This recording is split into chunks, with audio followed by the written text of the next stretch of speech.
In this video, I want to tell you about something that completely changed my life. It was inside a courtroom, before a judge feared by everyone, that my 7-year-old daughter took an action no one expected. While the world laughed at her, she knelt down and prayed. What happened from that moment challenged logic, shook certainties, and showed that a child's faith can touch even the hardest of hearts. This is a story about injustice, prayer, and a miracle that no one has ever been able to explain. If you believe that faith has power, go ahead and leave your like right now, subscribe to the channel, and hit the bell to not miss any testimony like this. And tell me in the comments, which city or country are you watching us from? It will be amazing to know how far these stories of faith are reaching. May this story speak to your heart. I remember exactly the sound of the doorknob turning that morning. It was early, the sky was still covered by a light mist, and I was in the yard with my tools, ready for another day of work. I always started early, before the sun got too hot. That's when I heard hurried footsteps on the gravel of the driveway, and looking over my shoulder I saw 2 police officers approaching. I didn't immediately understand. One of them called me by name, and I confirmed, confused. When he said I was under arrest for the jewelry store robbery, my throat seized up. I swear to God, I thought it was a silly mistake that would soon be resolved. But then I felt the cold metal of the handcuffs and saw my daughter, Isabella, standing in the doorway, backpack on her back and her eyes wide with fear. That destroyed me.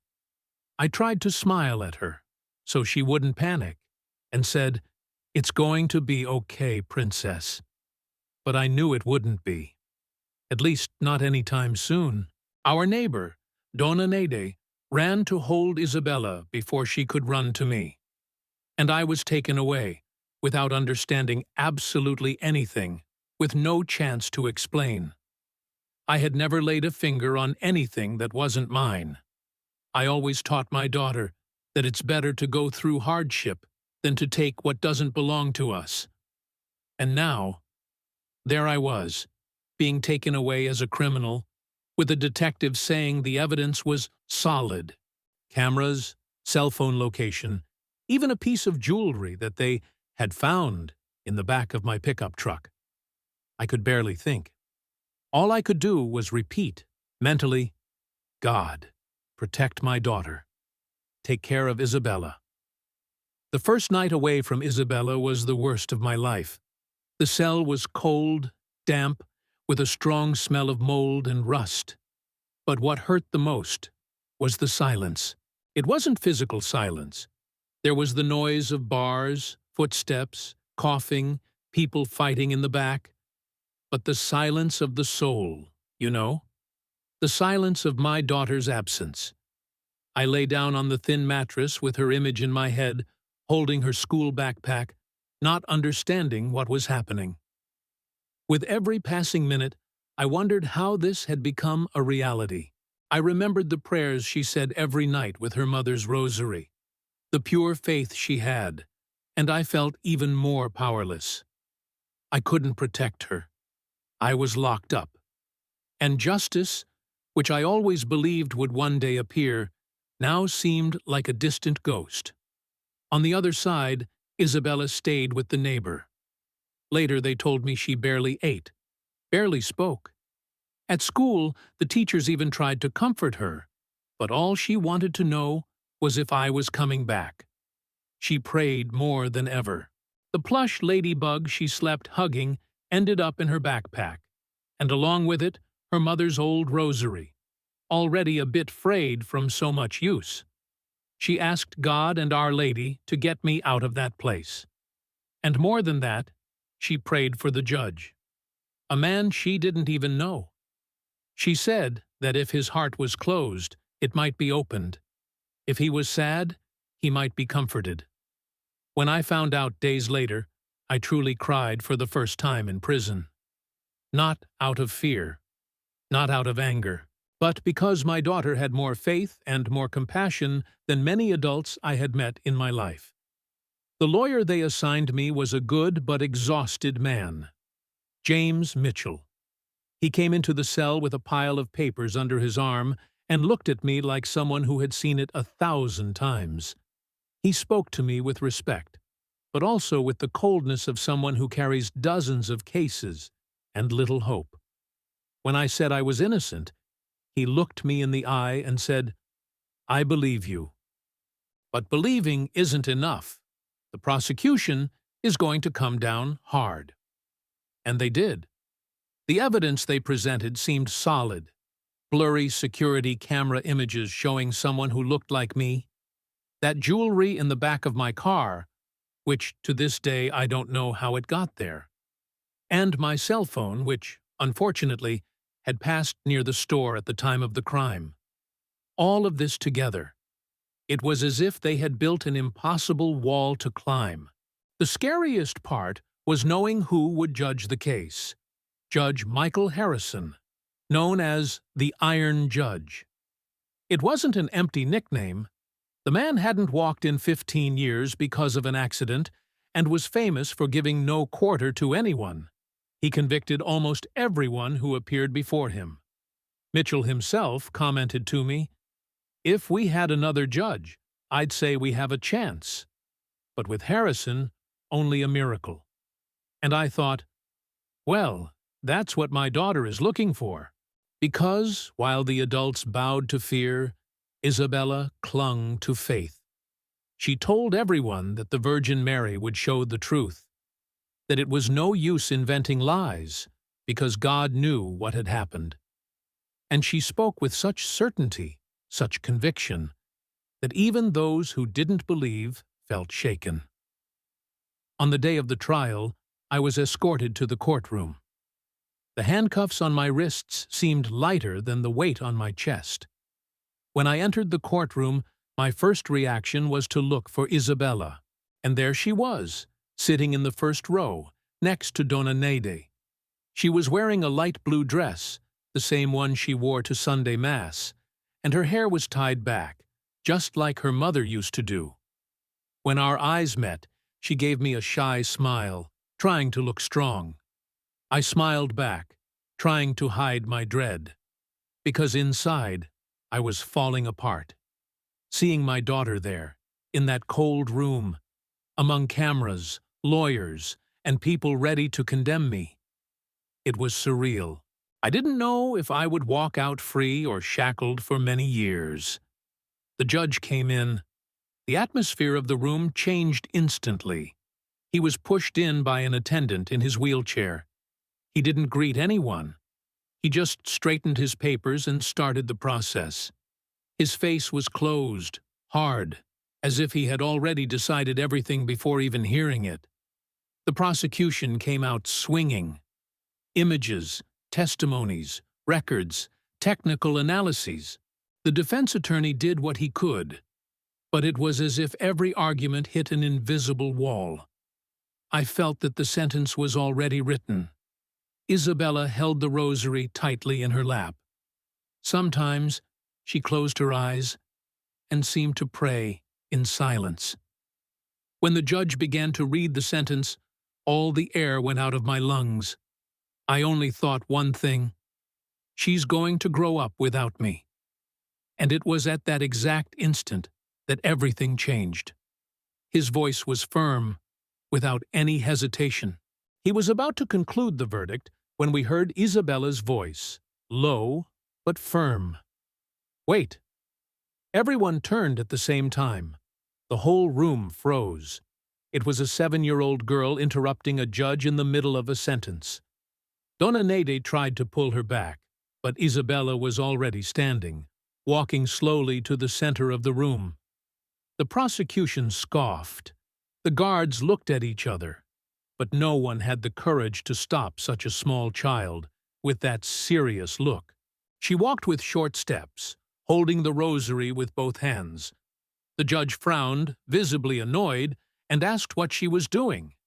And she replied, "My name is Isabella Duarte. I am my father's daughter." and you are about to make a very grave mistake." I couldn't breathe. It was as if time had stopped. The room fell into absolute silence. The judge looked at her with his usual cold manner, but seemed slightly disconcerted. "Girl, this is not the place for this," he said. But Isabella didn't even let him finish. "I know what justice is. My mother taught me before she went to heaven. Justice is when the truth appears, even when everyone else has given up looking." And there, in front of everyone, she took her mother's rosary out of her backpack, knelt on the cold courtroom floor, and began to pray out loud. "Hail Mary, full of grace." Some laughed, others shook their heads, but she continued, the blue dress, the tied hair, her little hands trembling, but her voice firm. And then she said, "If you set my father free, the Virgin Mary will make you walk again." The room exploded in laughter. Press people, lawyers, even some members of the jury. Everyone was laughing. It seemed so absurd to them that they couldn't contain themselves. "This girl has lost her mind," I heard someone whisper. But Isabella, she didn't even flinch.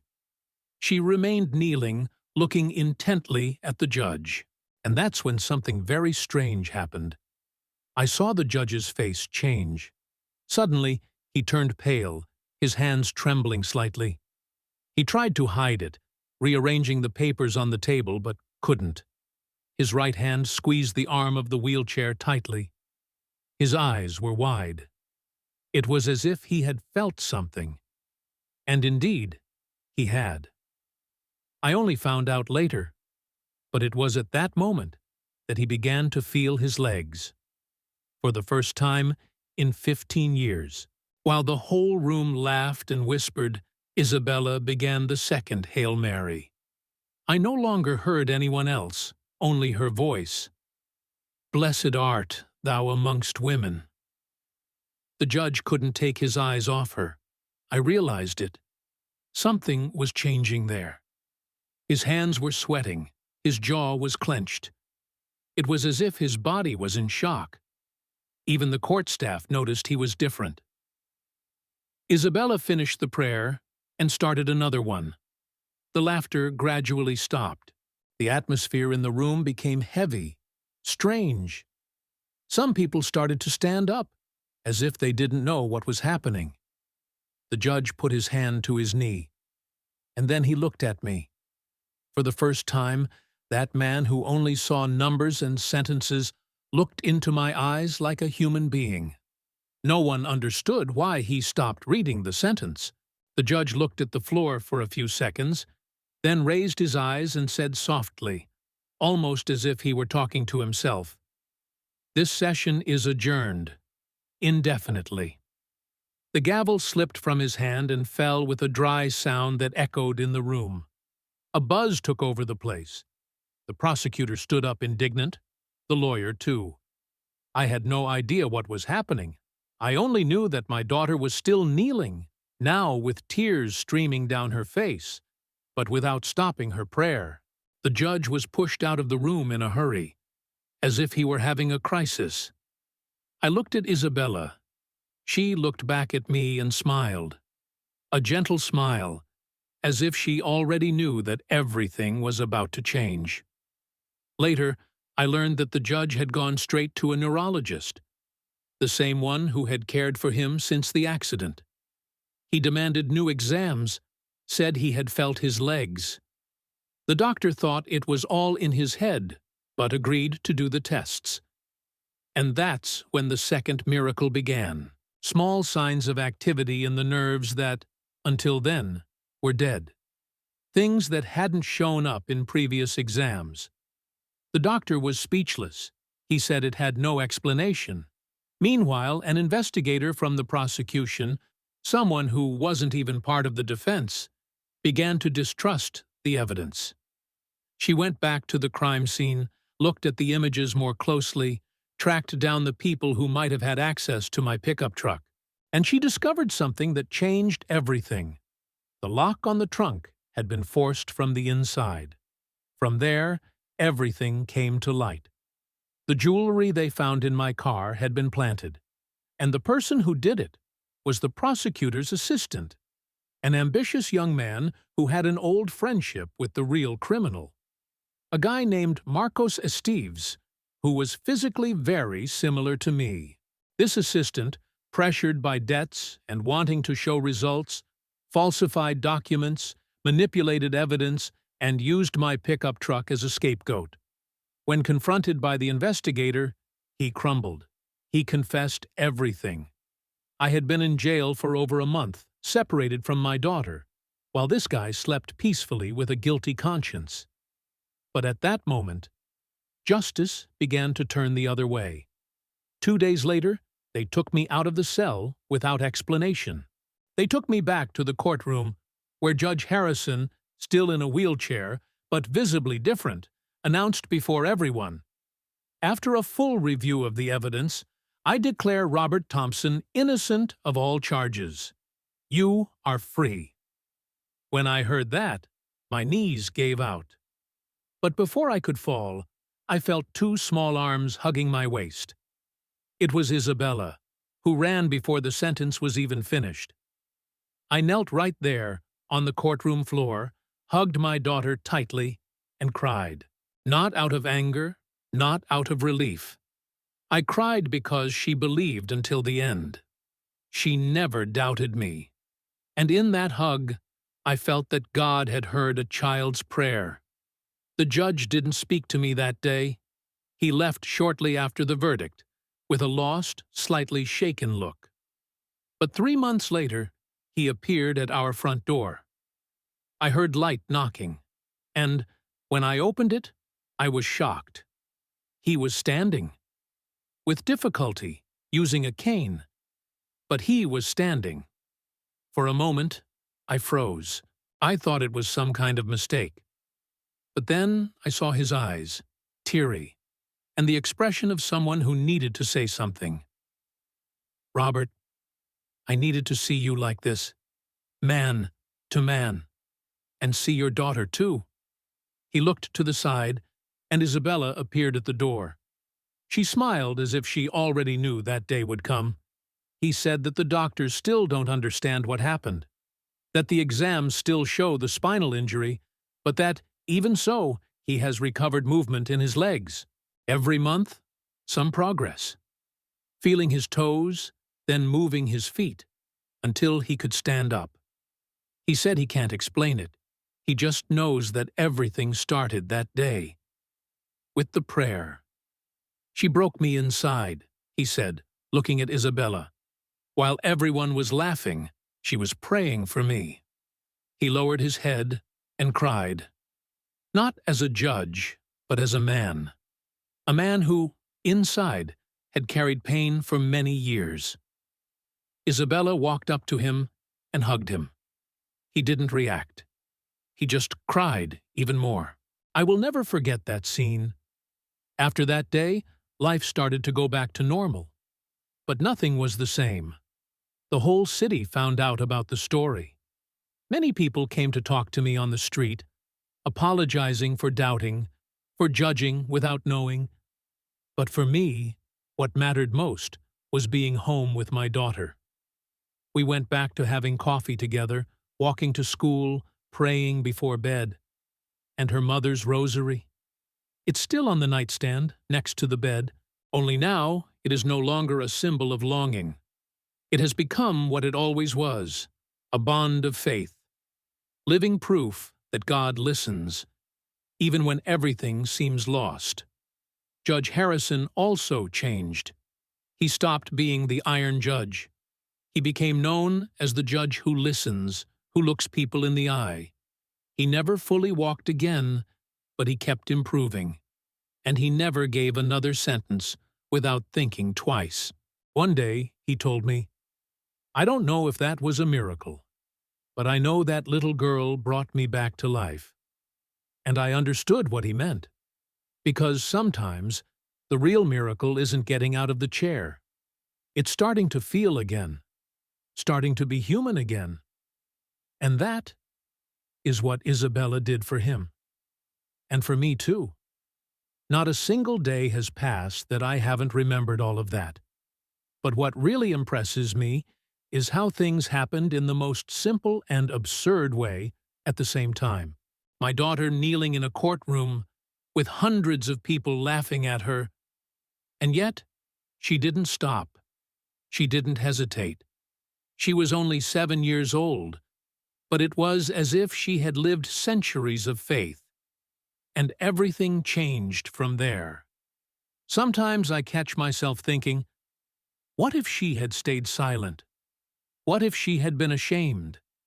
Maybe I would still be locked up. Maybe the judge would never have felt anything. But she acted, not with a scream, nor with anger, with prayer. She never boasted about what she did. She never told the story as if she had done something grand.